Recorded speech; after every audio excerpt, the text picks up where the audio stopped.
Welcome back to On the Brink. This is Ria from Castle Island. In this episode, I had the chance to speak with Julien Niset, who is the co founder of Argent. Argent is the first wallet to leverage contract accounts to build capabilities like social recovery and test out features like gas abstraction to offer users a better self custody experience. We talk about the barriers to adoption of non custodial wallets, different implementations of account abstraction, the history of standardizing account abstraction and smart contract wallets on Ethereum, and the opportunity to offer it natively on Layer 2 networks from day one, among many other things. So, with that, here's my conversation with Julien.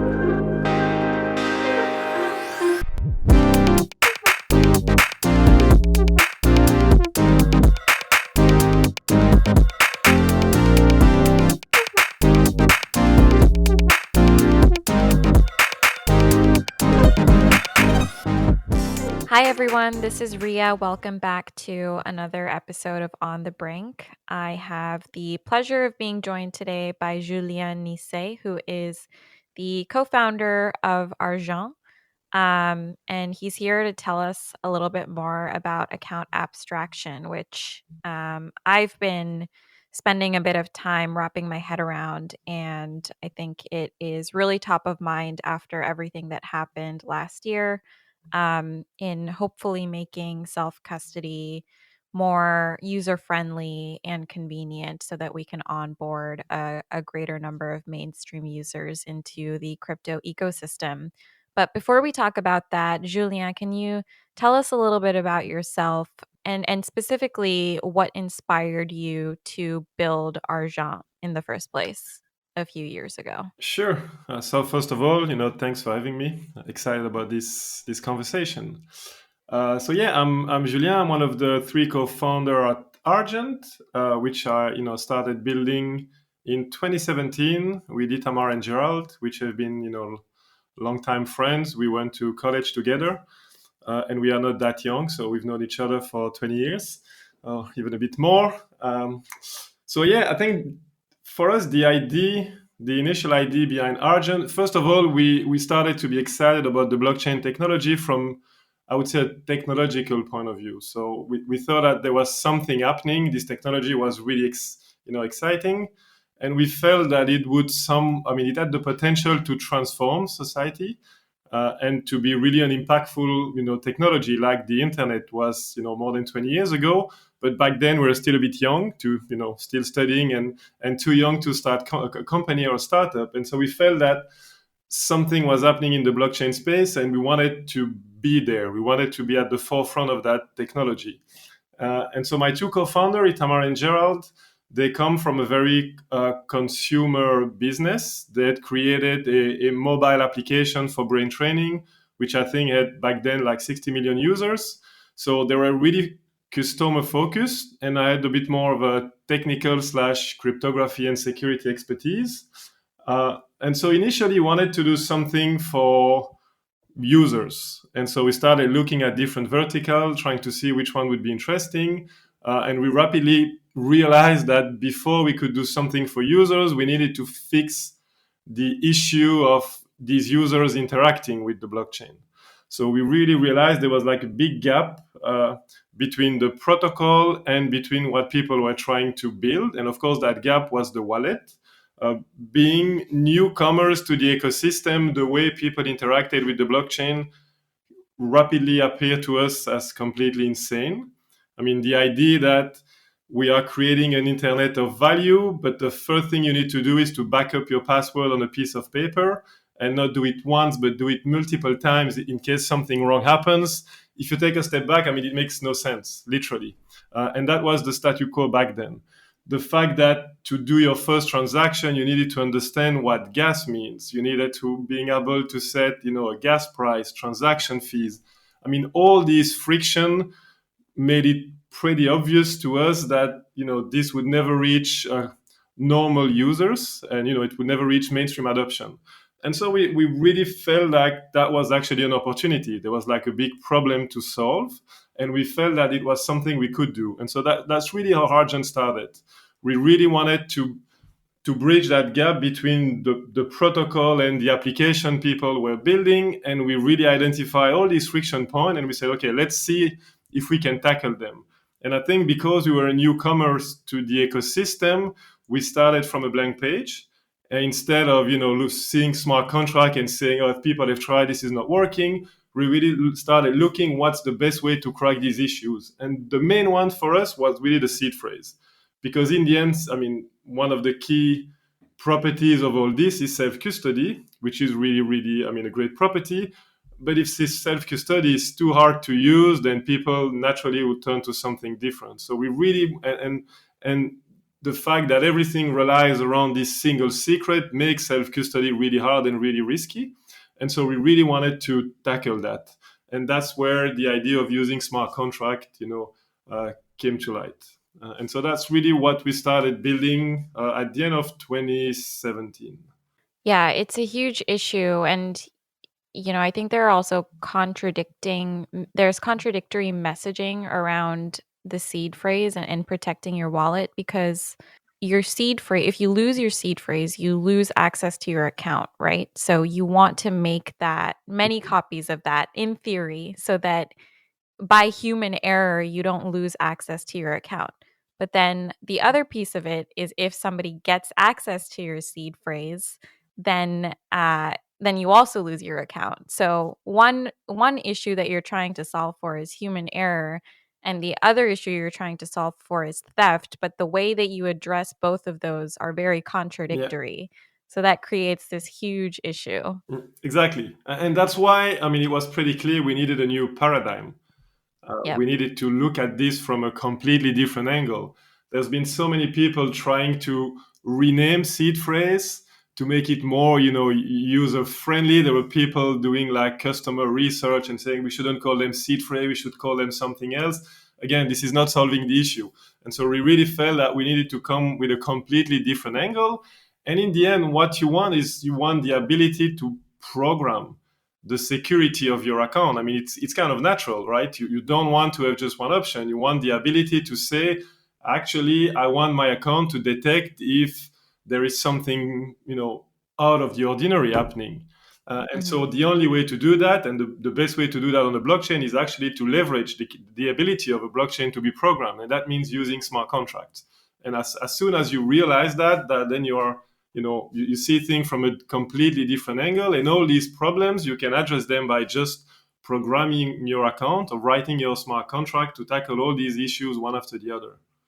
So that's all well and great, but that's not the way that things work on chain today, or how they've worked historically. So, can you walk us through some of the challenges that you were referring to, that add this level of friction and that place this onus of responsibility on the end user, kind of that stems from the fact that the default account type on L1s like Ethereum today is an externally owned account, or an EOA. So, what does an EOA consist of, and what are the consequences of it being the default? When you think of it, I think an account does really four things. I mean, an account has four features or four actions it needs to do. The first one is verifying transactions, so making sure that whoever gave the signal to the account to say transfer a token is actually authorized to do so. So there's the validity / authorization phase. The second thing is the account needs to pay the miner. So there's the idea of paying transaction fee for whatever is about to be executed. The third thing is to make sure that transaction only happen once. And so you want to have some kind of uniqueness to be protected against replay attack. And then you want to actually execute whatever action was triggered by that transaction. And so an account needs to do these four things. And I think out of simplicity, when these people like started building the Ethereum protocol, they hard coded a way to do all these things. And so they literally hard coded in the protocol what would be the rule of an account for these key, functionalities. And what they decide to do is to actually completely couple an account with a key pair, a pair of a private and public key.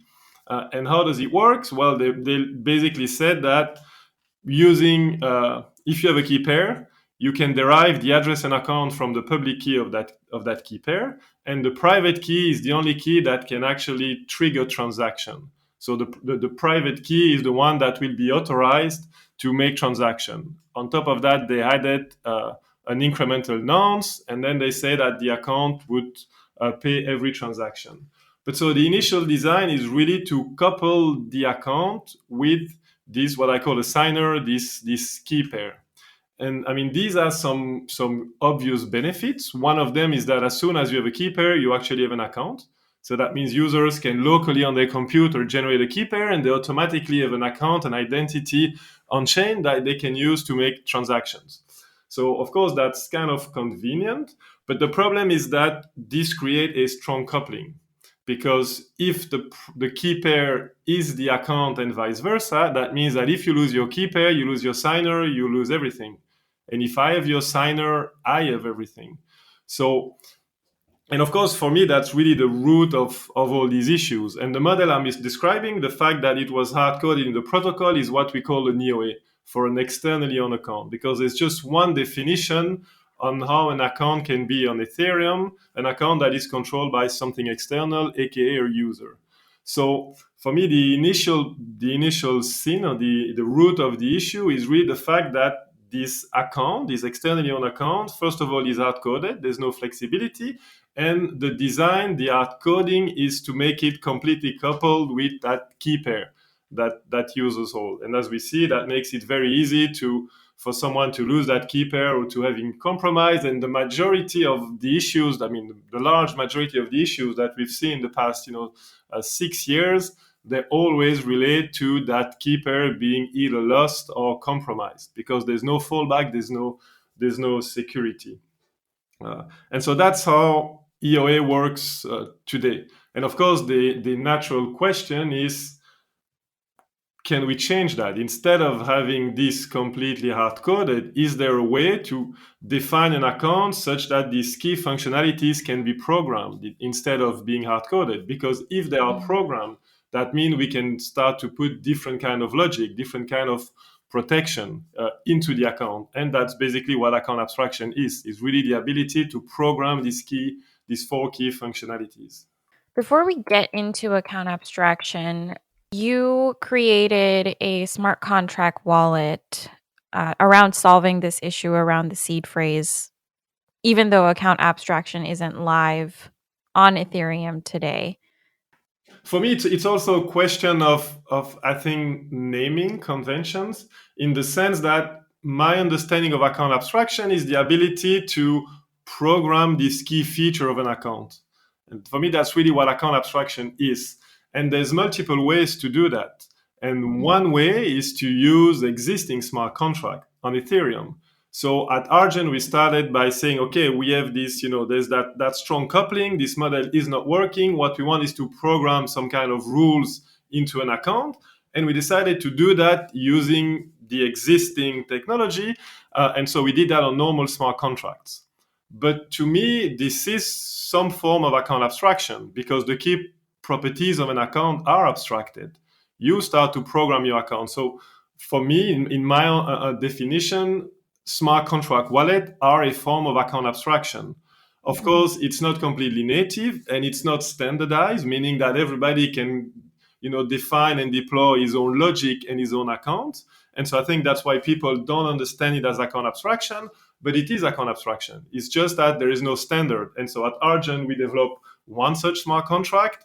The great team at Gnosis, they developed the Gnosis Safe, which is a multi-sig. It's also some form of account abstraction, because you again can program these 4 functionalities and define, how a transaction is verified, how the fee will be paid, what's the replay attack, and how transaction must be executed.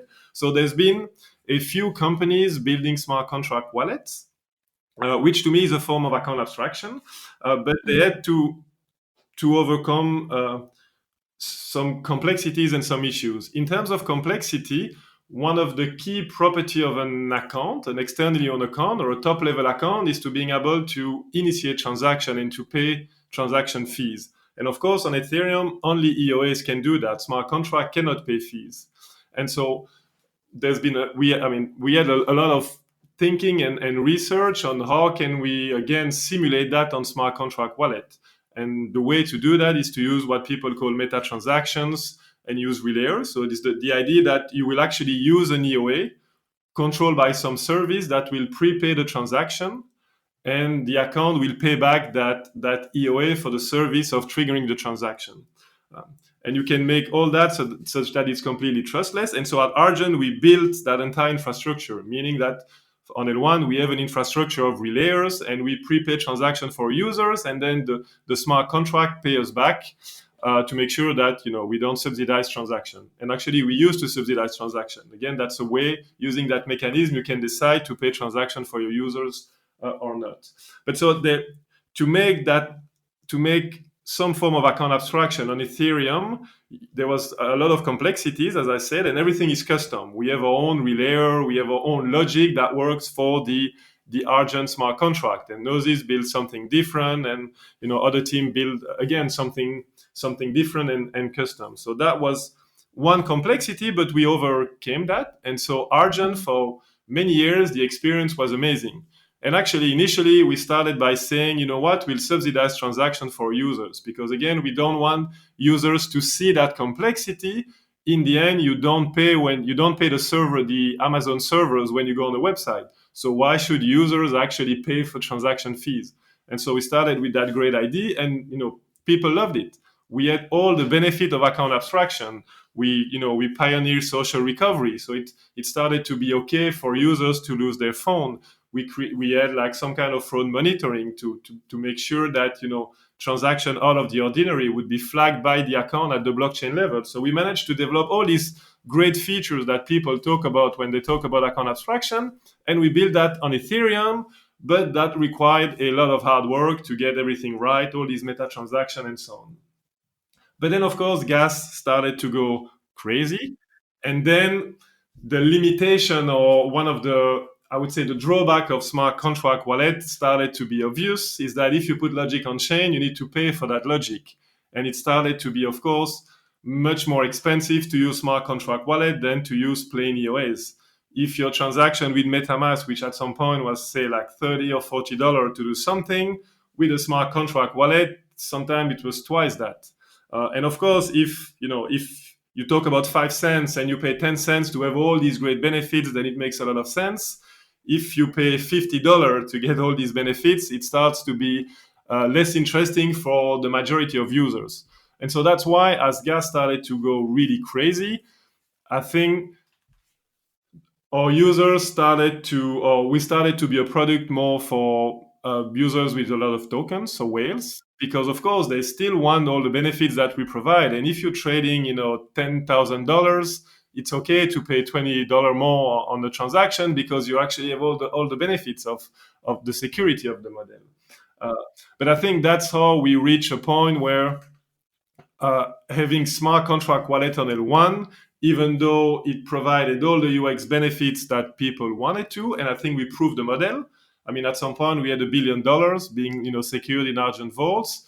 I think on Gnosis Save there's like 10 billion being secured, was secured at some point. So we validate that the security is working. All the flows that we develop, social recovery and everything, users love it. It is working, but because of the high price of gas, it became a product for very wealthy users, which in the end is not the mission of Argent. We really want to build a product that anyone can use. And so that's why we started looking at layer twos. I want to tap into some of the things that you mentioned. And, one is obviously the high cost of deploying smart contract wallets on L1.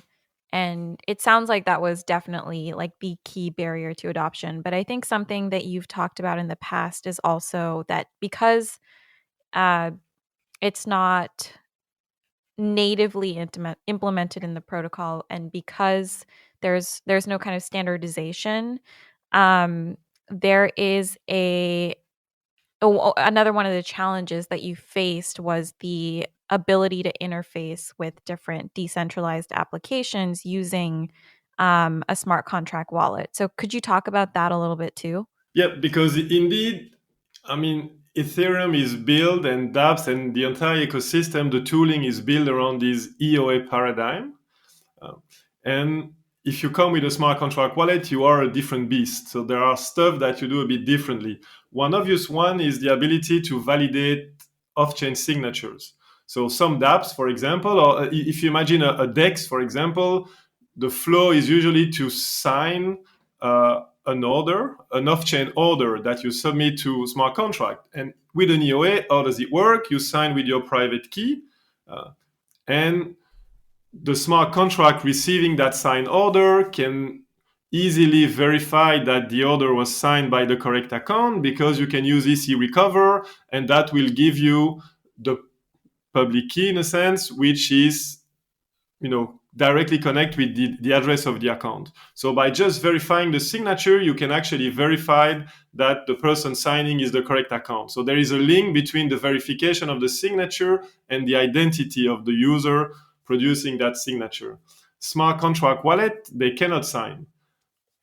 So that created a difference. There is a solution to that, and that's an EIP that was developed mostly by Pedro of Wallet Connect, which is EIP 1271, which is actually a solution to fix exactly that for smart contract wallet, which is to say, for a smart contract wallet, if someone produces a signature and claims that it's a valid signature for a certain smart contract wallet, just ping a certain method of that contract and ask the account if the signature is valid. Because in the end, only the account can tell if it's a legit signature or not, because keys may be rotated, there may be different conditions. So verifying an off-chain signature on a smart contract wallet is actually very easy. Instead of verifying locally, which dApps do, they do that locally in a smart contract using EC recover, an opcode, or they do that even in the dApp by verifying that locally. And so with smart contract wallet, you cannot do that. What you need to do is you need to ping the smart contract and say, hey, I've received this signature for your address. Is this signature valid or not? And the smart contract wallet will reply. So it's a very, very small change. But of course, pushing that to the entire ecosystem is very, very complicated, because the majority of actually dApp developers, they're not even aware, or were not even aware, that smart contract wallet existed. So if you ping them, you discuss with them, they understand, they see the benefit, and many of them update either their contract or their dApp. But of course, it doesn't really scale, having to go to every single dApp developer and say, you know what, this is not working, this is what you should change. And a good example for that is OpenSea. During the NFT craze, OpenSea, in their smart contract, they were using EC recovery directly, which means that some of the flows were not working with smart contract wallet. And so we identified that, actually made a pull request to their contract. It was basically a single line to change, but changing a smart contract takes time, because you need to go through audit and everything. So by the moment we realized that this is why some of the flows were not working on OpenSea, and the moment they updated their smart contract, there was probably something like 6 months or more.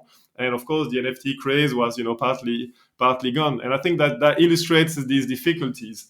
If the entire ecosystem was thinking about smart contract wallet, these issues will be really easy to solve, because the tooling like ethers.js or all the libraries that developers use would naturally incorporate and consider smart contract wallets. But because it was not the case, smart contract wallet had friction with some dApps, and in the end, that degraded the experience for users, because one of the amazing things about the blockchain is that everything is permissionless, and you can actually explore everything.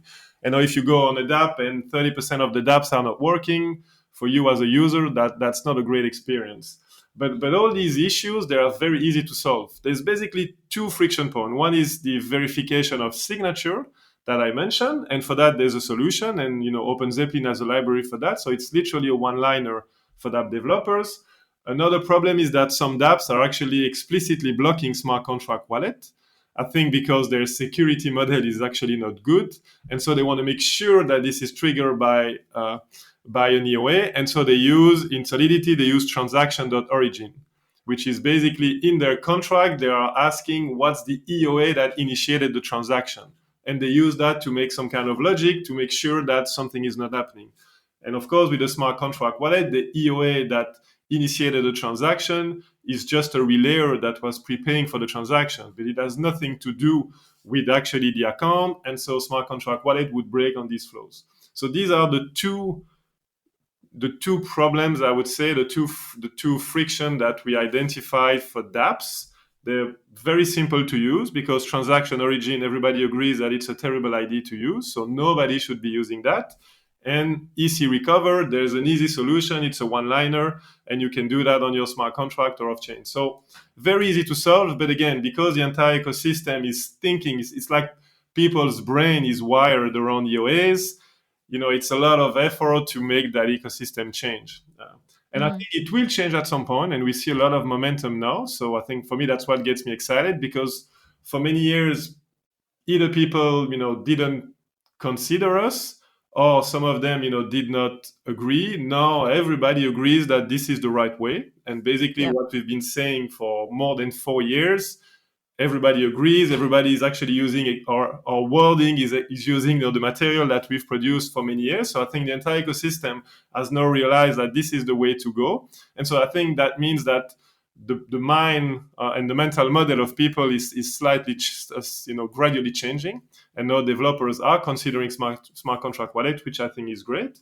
But yes, these are some of the issues that we faced the past 3 or 4 years, and I think that's the main reason why smart contract wallet haven't taken over Ethereum yet. It's because of these small friction points.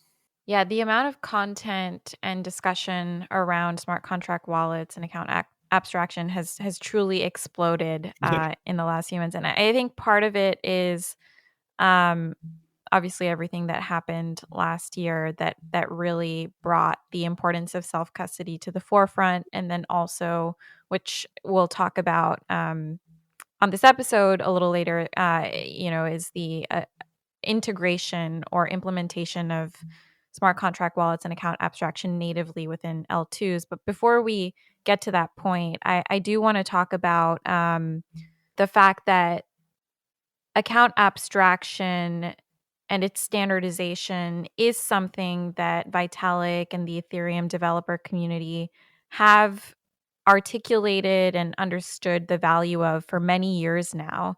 And I think there have been like 3 or 4 Ethereum improvement proposals put forward that seek to make it more standardized and, in your wording, make smart contract wallets a first-class citizen, just as externally owned account wallets are first-class citizens on Ethereum.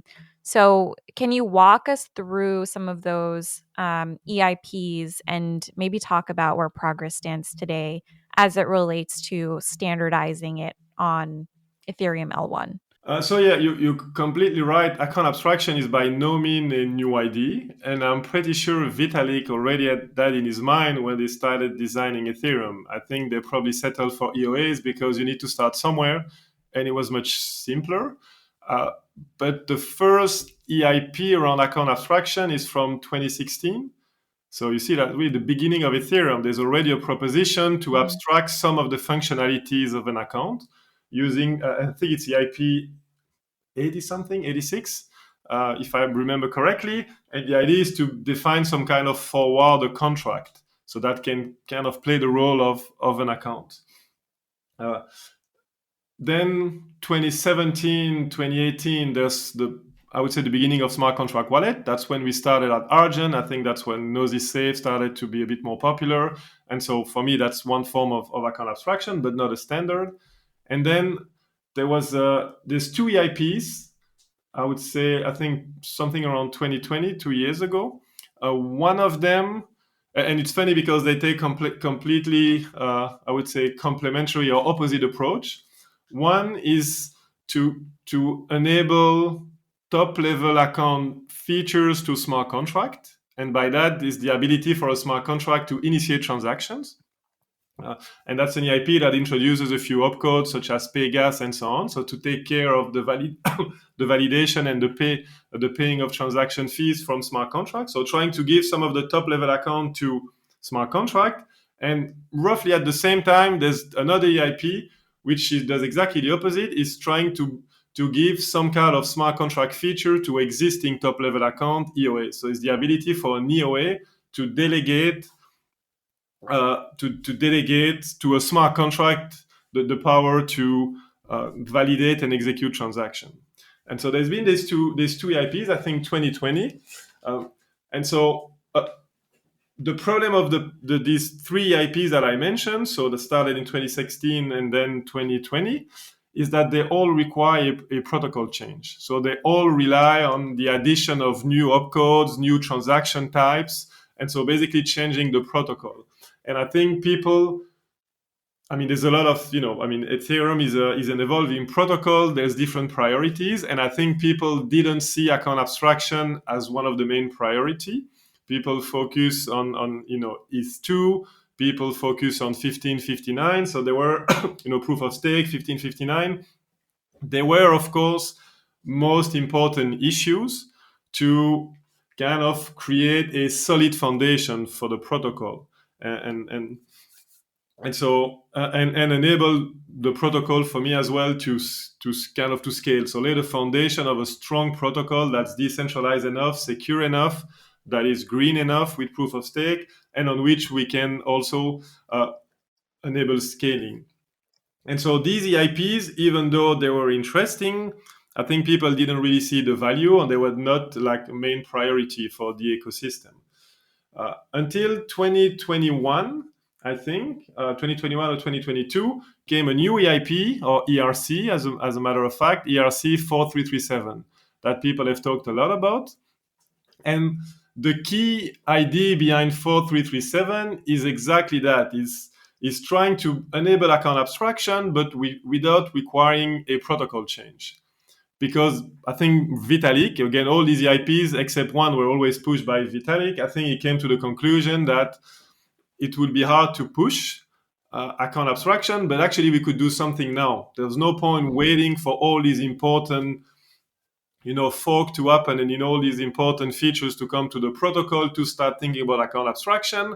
The idea of 4337 is to say, what can we do today to enable some form of account abstraction? And so that's EIP 43 or ERC. It's an ERC because it doesn't require a protocol change. That's ERC 4337. And if you look at that ERC, it's again kind of the same realization that we had at Argent. What can we do today? Well, what we can do today is use smart contract, existing smart contract.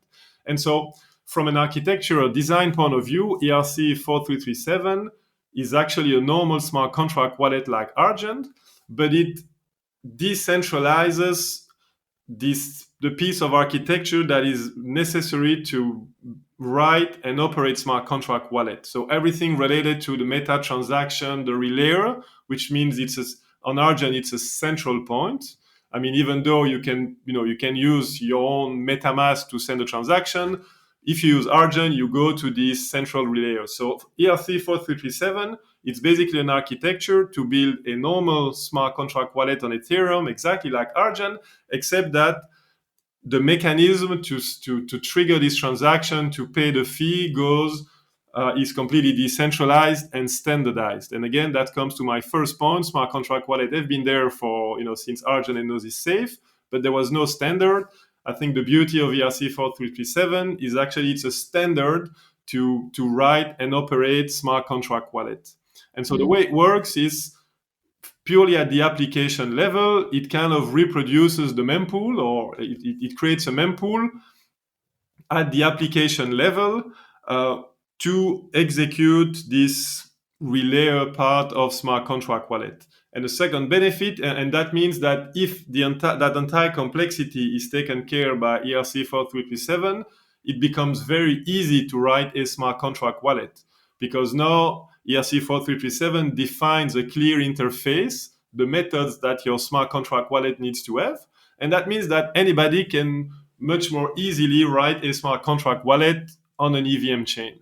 But again, ERC 4337 is a smart contract wallet. It's just a standard for smart contract wallet on EVM today, with most of the complexity being decentralized and standardized. And I think that's why it got a lot of traction. because it can be implemented today, which a lot of people don't realize. You see a lot of these blog posts or people, talking about account abstraction. They say, oh, when account abstraction or when 4337 will be implemented. Actually, it's there. There's already people doing it. There's nothing stopping us. It's, again, we need to build that infrastructure and people need to commit to building it, but there's nothing to wait for. We don't need to have yet another fork or to wait for something to happen at the protocol level. It's just a matter of, do people want to build that infrastructure? But yeah, so that's kind of the story of account abstraction from 2016 to, I would say, today. But 4337 for me has two main benefits. One is that there's so much momentum and excitement that now it becomes clear to anybody that and everybody that we need to have account abstraction. But the second thing is, I think ERC 4337 is a great architecture.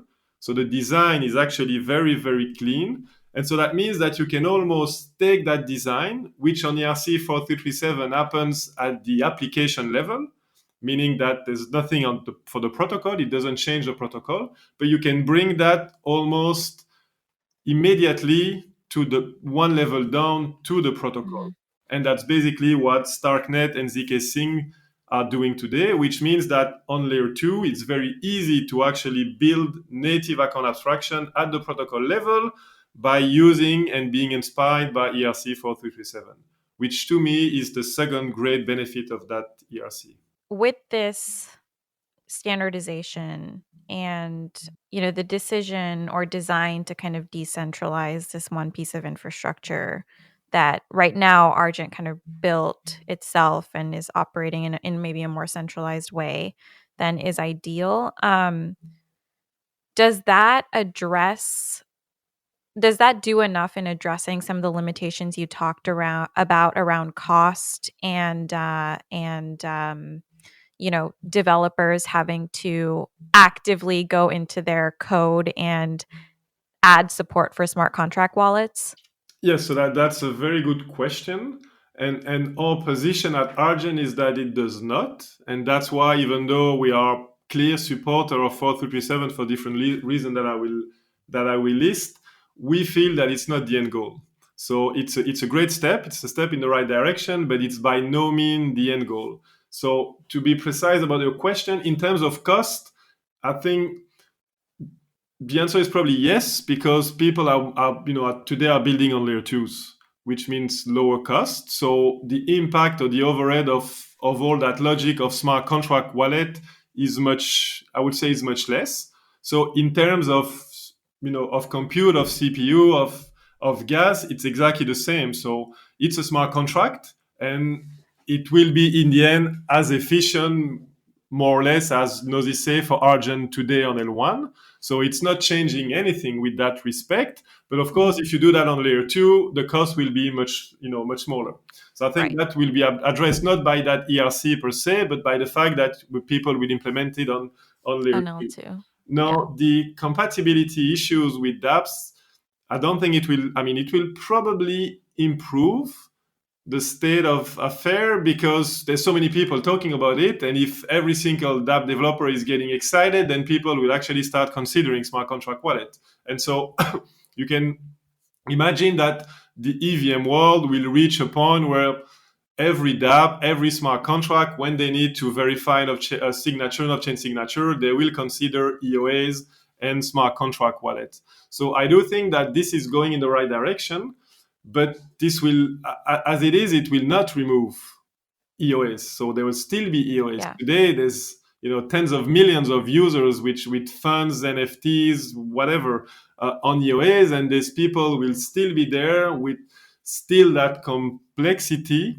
I think, and the risk of using these EOS. So it's a step in the right direction, but I think it will take time for all these dApps and for the message to propagate, if you want.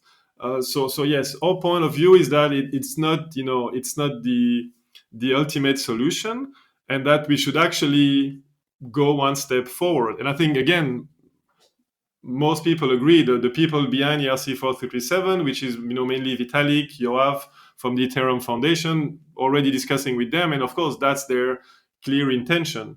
Is the next step is to bring that EIP or that ERC one level down Hmm. and make it something that we can implement on the EVM, as soon as possible.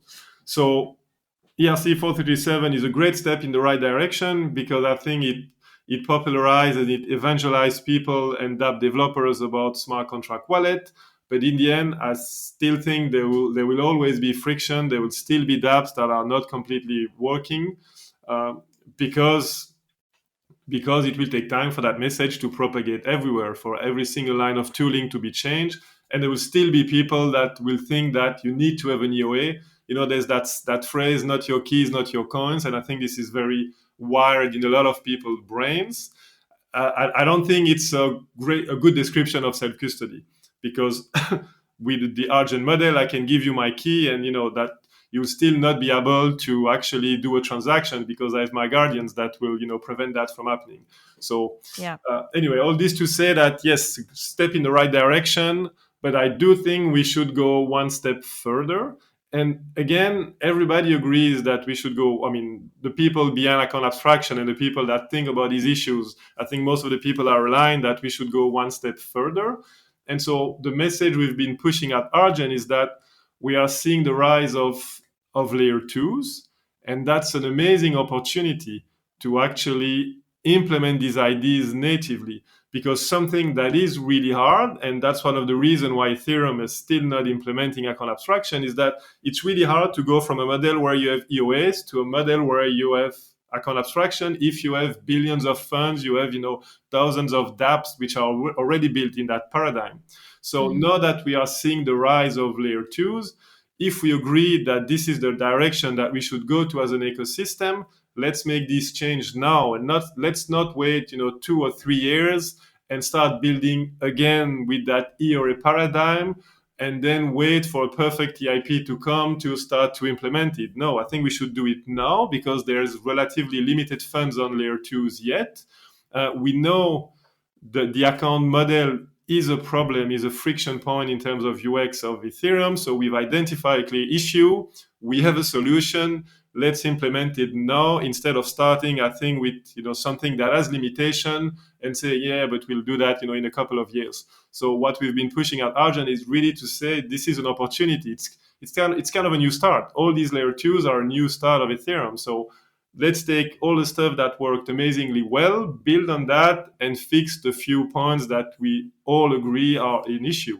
And now is the right moment. So that's why we've been really pushing about saying, okay, 457 is great, but let's not settle with that. Let's actually go one step further as soon as possible.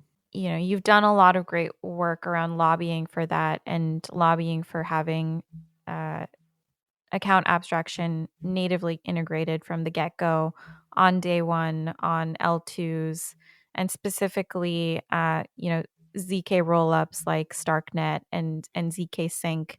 So can you talk a little bit about some of that lobbying work and maybe the L2 specifications? I think specifically Starknet in your case that you're excited about.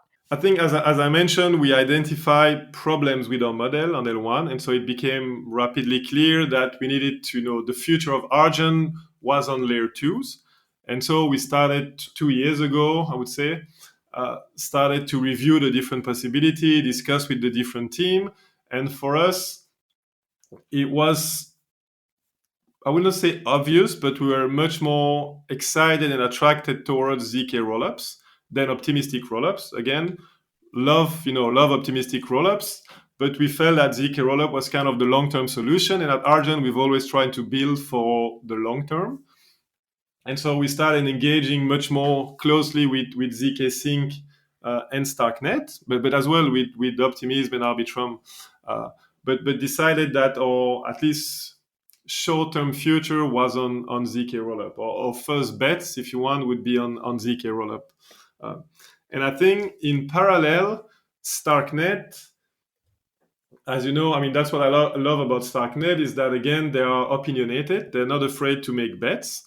And for example, that's why they decided to go for their own smart contract language instead of using Solidity. So I think they really have that mentality of let's, build the right tool for the right problem instead of reusing and the legacy that we have. And so naturally, again, that I wouldn't. That's say I think that we have some credit for where account abstraction is on Starknet, but we were not the initial impulsion. Starknet was really looking at account abstraction, uh, but they had identified that some problems because account abstraction is actually complicated in terms of security. And then came ERC 4337, which was actually solving all the problems that they were having. So they were like, okay, we think we should go in that direction. We had identified these difficulties and we hadn't really time to try to crack them. And suddenly there's like, a perfect solution. And so they started, looking at how to implement ERC 4337 at the protocol level. And that's when we were discussing, we've been close with Starknet and ZK Sync for a while. But at that point, they reach out to us and say, okay, we think we really want to go in that direction. And you guys have experience, you have concrete experience about what it means to build like an abstraction because you've built smart contract wallet for the past 4 years. So, can you help us and try to give us feedback, help us point us in the right direction? Um, and so that's when we started engaging very closely with them and really working. Okay, they want to go in the direction of 4337. They can take care of bringing that at the protocol level. But what does that mean in practice? And again, I mentioned that an account has different functionalities. Do we want to abstract all of them? Of course, on paper, you want the design to be as open as possible. But then if you do so, you realize that every single decision you make has complexities or add extra complexities. So I would say we kind of help them find the right trade-off. Because, of course, as a developer, we push for it to be as open as possible. But then, of course, they wanted to limit the risk or the complexities. And so I think we kind of helped them. And together we went into a direction and a design that is great, that has the majority of the benefits of account abstraction. But there's still a few I would say, functionalities that are not fully abstracted yet. And one example is the question of the replay attack. Typically on Ethereum, we use an incrementing nonce, and account abstraction doesn't force you to do that. But of course, using a completely open nonce has a lot of complexity, so they decided to start with an incrementing nonce like on Ethereum, which limits some of the possibilities of account abstraction. So they haven't opened like 100% of the design space, but I would say that 90% of it is open, and we can do a lot of experiment on that. So we've been working closely with Starknet and with OpenZeppelin because they were close with OpenZeppelin as well, which was there to kind of help standardize and bring some of their standard to the Starknet ecosystem. And so we really worked on designing what would be the interface of an account. And so that really developers, there was like a clear interface that the protocol would understand and that developers could start implementing. And so we worked on defining that interface. And that's still the model that is running on Starknet today. And so today there's, we've been building from day one with our product Argent X, but there's also 2 or 3 other companies which are experimenting on accounts on Starknet. For example, Ledger is experimenting in the Starknet ecosystem as well. There's a company called Cartridge. There's a company called Bravo. So now there's different people that are really trying to experiment with that new design space around the functionalities of an account. I realize that we've touched on what features can be unlocked with account abstraction and smart contract wallets. And I think maybe it would be helpful just to take a step back and talk about some of those in more depth.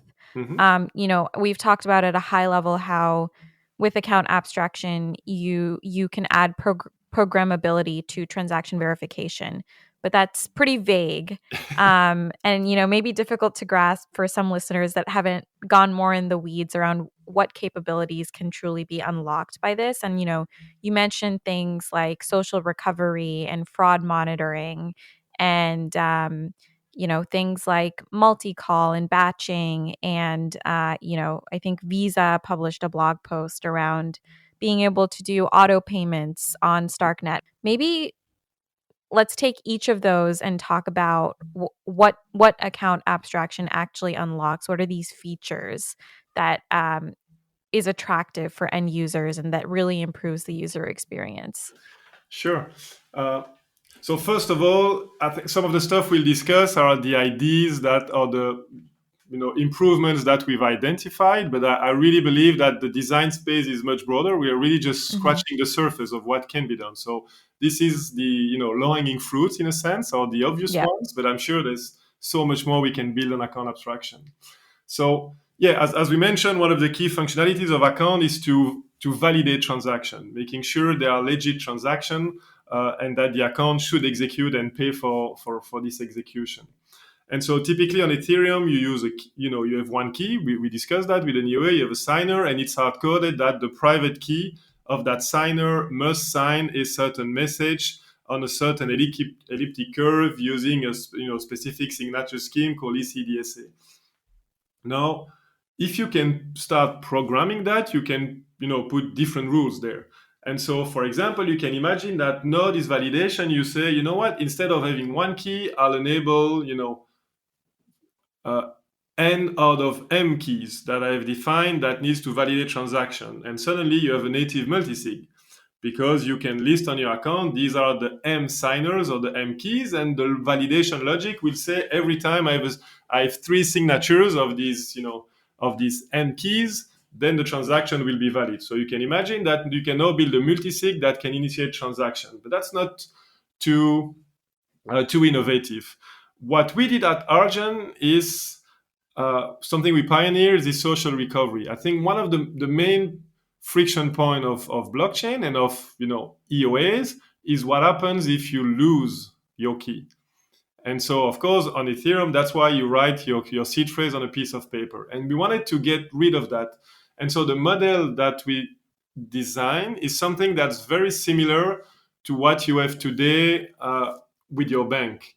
You have a bank account, you see your account on the blockchain as your bank account, and typically you have a credit card or a debit card that is what you use to basically spend funds or to do transaction on that account. And with the normal financial system, if you lose that card, what do? You call your bank, you say, hey, I've lost my card. Can you freeze it and reprogram my account with a new card and send that new card to me? So that's a very natural flow that everybody understands. And so for me, social recovery, it's exactly that, except that you choose who's acting as your bank. So instead of relying on a centralized solution, you define on your account the the identities, the parties that will basically that have the power to authenticate you and reset your account with a new controlling key. So in practice, that means that let's take a very simple example. On your account, you have one key that you put in your mobile phone. That's what we do at Argent. And now imagine that you program your account, you set a second key that you call your guardian, and you give that key to me because we're a friend and you trust me. That means that for the everyday operation of your account, only the key that you have on your phone can trigger transactions. So only the key on your phone, only the key you control can transfer token, can buy NFT, can interact with Uniswap, and so on. But the day you lose your phone, what you can do is that you'll just call me and say, hey, Julien, you know what? I've lost my key. I've reinstalled the application on a new phone with a new key. Can you please reprogram my account and to reset the ownership to the new key that I have on my new phone? And because you trust me, I can do that. So that's the only operation I can do on your account. I cannot transfer token. I cannot interact with the dApp. The only method or the only action that I'm able to do is actually reprogram your account and set a new key that you control because you've trusted me to do that. And of course, you can do that with one guardian, so you can have me, but you can imagine that actually you don't fully trust me and you decided to use 5 of your friends. And you say that any 3 of them can do that action. So you know that if one of them goes rogue, he won't have the power to actually reset your account. Or maybe you don't trust anybody. So you want to use a hardware wallet, but you put that hardware wallet in a safe at the bank because you know that you can still use Argent every day. It's very convenient. And the day something happens, you just need to go to the bank and you can reprogram your account. So for me, that's social recovery, is the ability to program your account and define what we call guardians that can help reset the ownership of the account. And these guardians, they can be anything, and you choose, what your guardians are. And to give a concrete example, me on my Argent account, I have three guardians. One is a friend, one is a hardware wallet that I control, and the third one is a service that we've developed at Argent and that use email and SMS for this authentication phase. And any two of these guardians can help me recover access to my account if I was to lose my phone. Yeah, I think that's a really important point because I think when people hear social recovery, they just think, oh, what if I don't trust, I'm the most crypto native, I'm the most technically savvy. I don't trust anyone in my network to be a guardian. But I'm really happy that you kind of went into the fact that, okay, a guardian can be a person that you trust. It can be another device that you have, or it could be a third party service that you kind of outsource that role of a guardian to, which I think is really powerful. Yeah, and it can be any combination of that. Yes, yeah. I think the term social recovery is actually a bad term, and it has done some damage to the concept because of that. Because people, say, oh, I don't trust my friends to do that, but actually no, it's really a protocol at the blockchain level. Any account on the blockchain can be a guardian. So it can be another smart contract. It can be just an EOA. It can be whatever you want, and then you can encapsulate that into different parties. Yes. So that's social recovery. That's one. A second thing that you can do, and so I think that solves the problem of what happens if I lose whatever is controlling my account. So social recovery solves that. And I think that's already a big pain point on the blockchain, the ecosystem today. A second thing that we see a lot, or another problem, is what happens if I make a mistake or if someone steals my private key.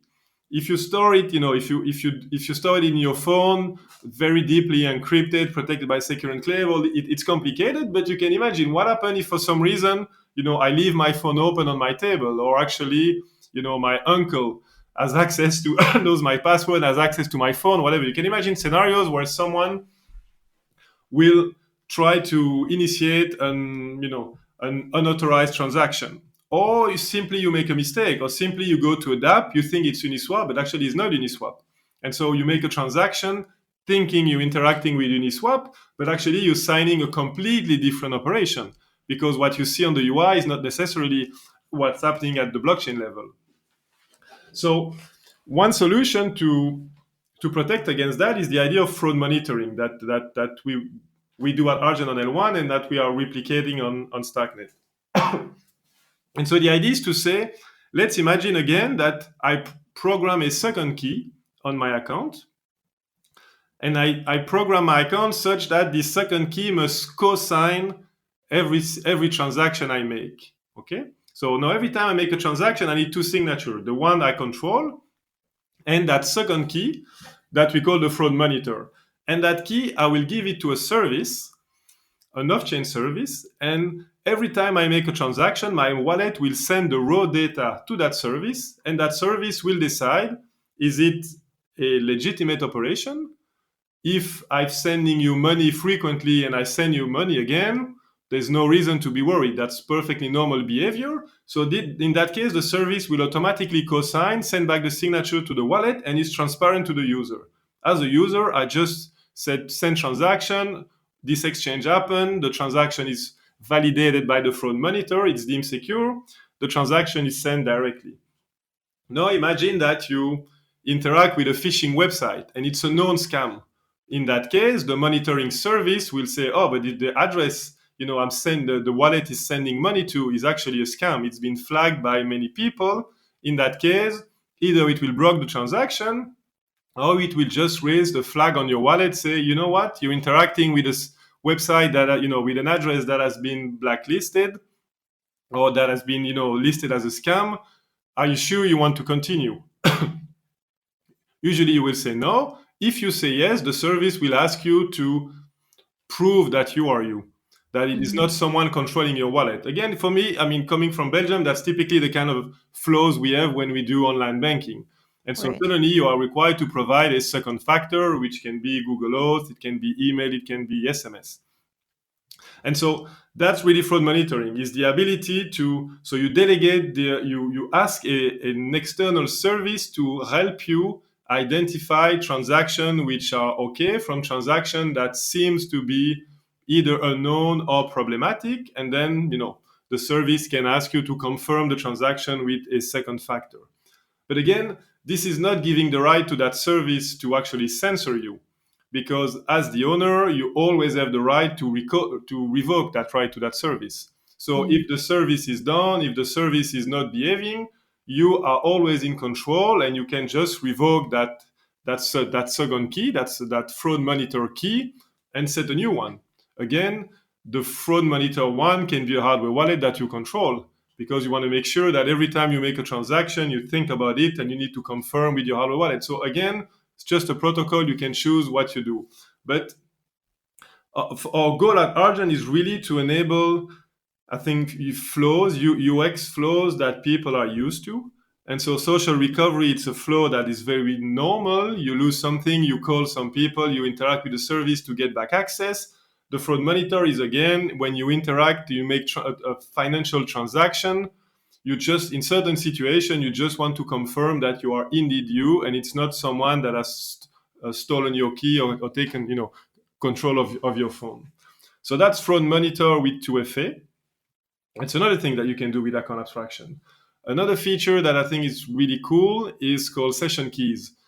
And again, all these ideas, what's really fun is that all these ideas, we developed them 4 years ago on Ethereum. Nobody cared, nobody used it. But actually, all this has been available on Argent for 4 years.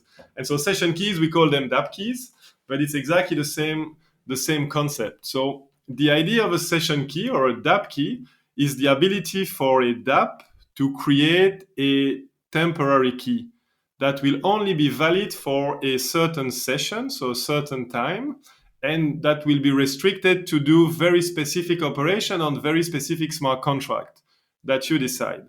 And once you, as the owner, you have approved that key, that means that now the DApp can actually send transaction on your account directly without requiring a confirmation. But you have the guarantee that the valid transaction it can make are within the context that you have approved. So for a certain period of time, interacting with certain method on certain smart contract. And so I think one use case where it can be very interesting is in the area of on-chain gaming. Because today, if you play an on-chain game, every time you make a game action, you see a wallet popping up, you need to confirm the transaction, you come back to the game. Of course, that's a terrible experience. It's like every time you play chess, every time you move a pawn, you need to see your wallet, Sign. confirm the action, and then go back to the game. It is very annoying.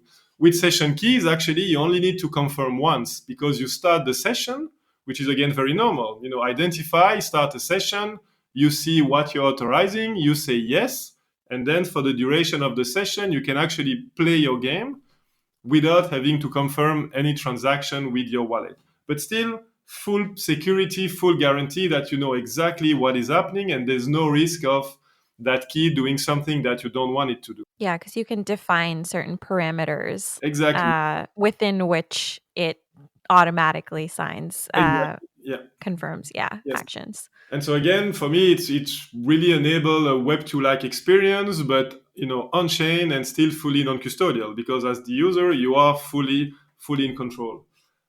So yeah, we've touched about social recovery, fraud monitoring, that session keys. There's other stuff that we are looking at. I think one problem, a question a lot of people ask themselves is, what happens if I die?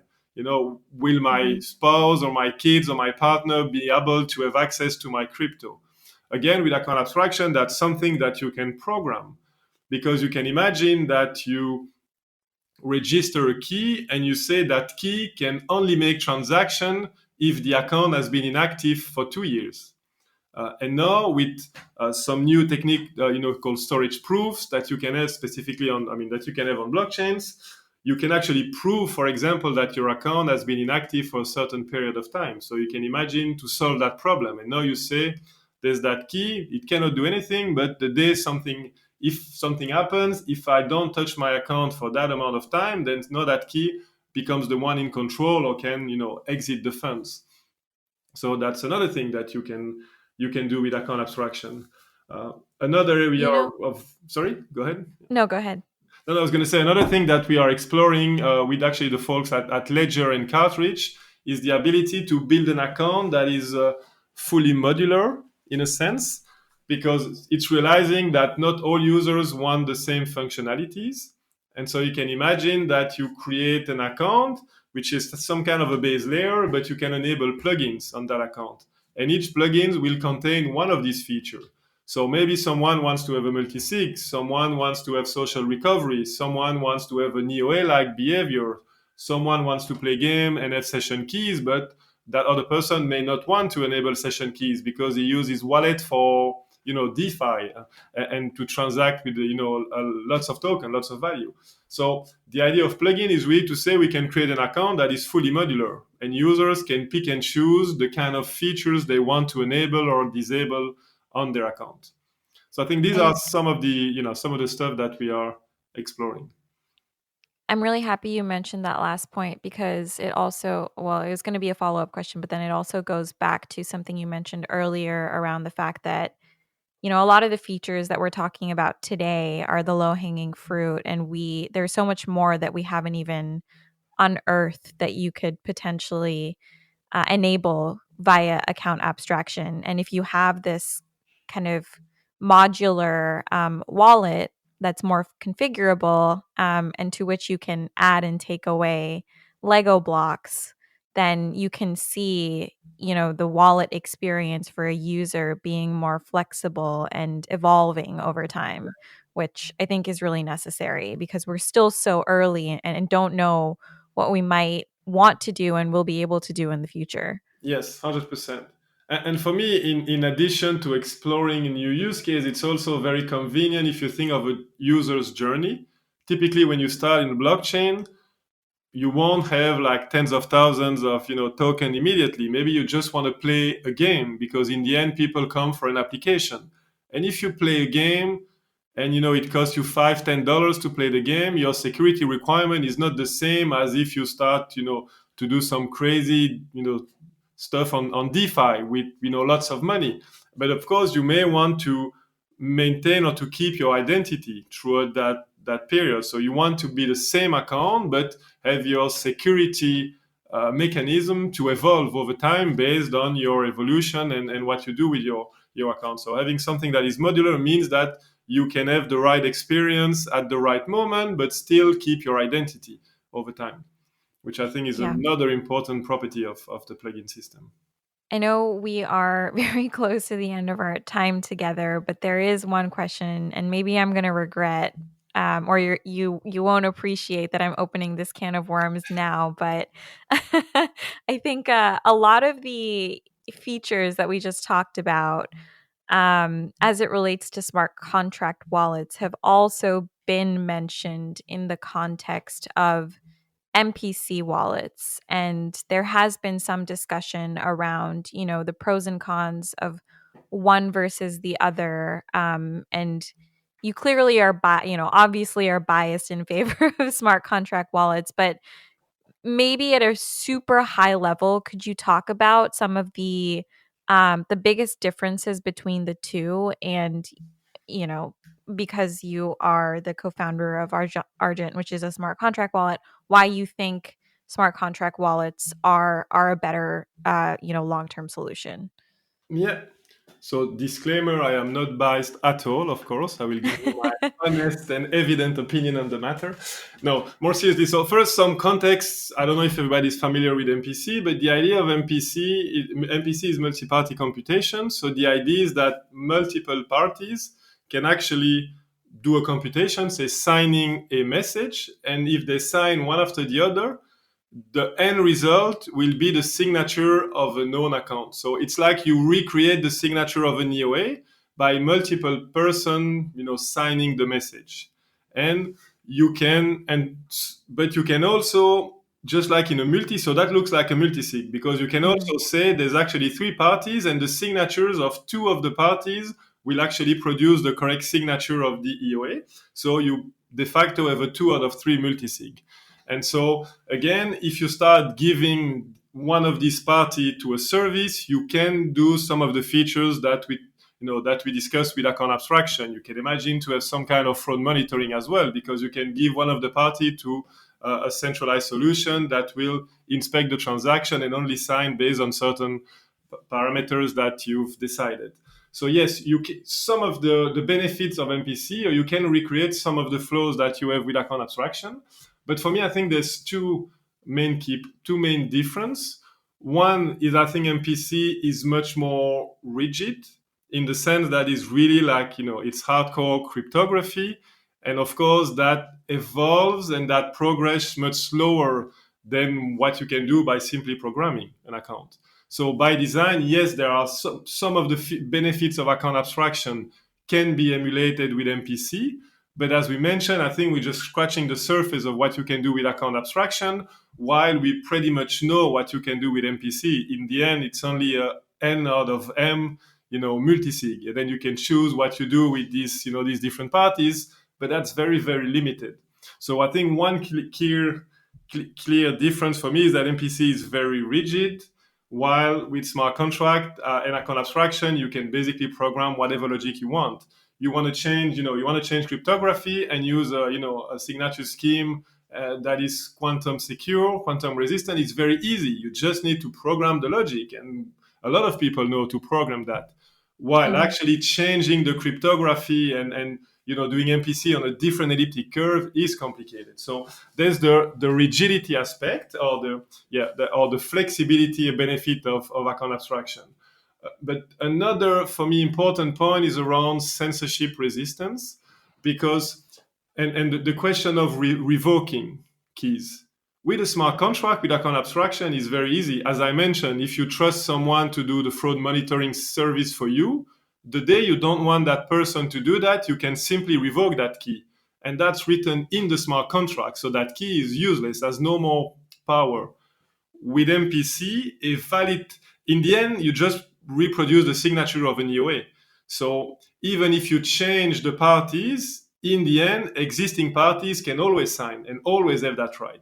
So if one of the parties becomes rogue, he will always have that power to make signatures. There's no way to revoke, because in the end, you are just recreating the signature of an EOA.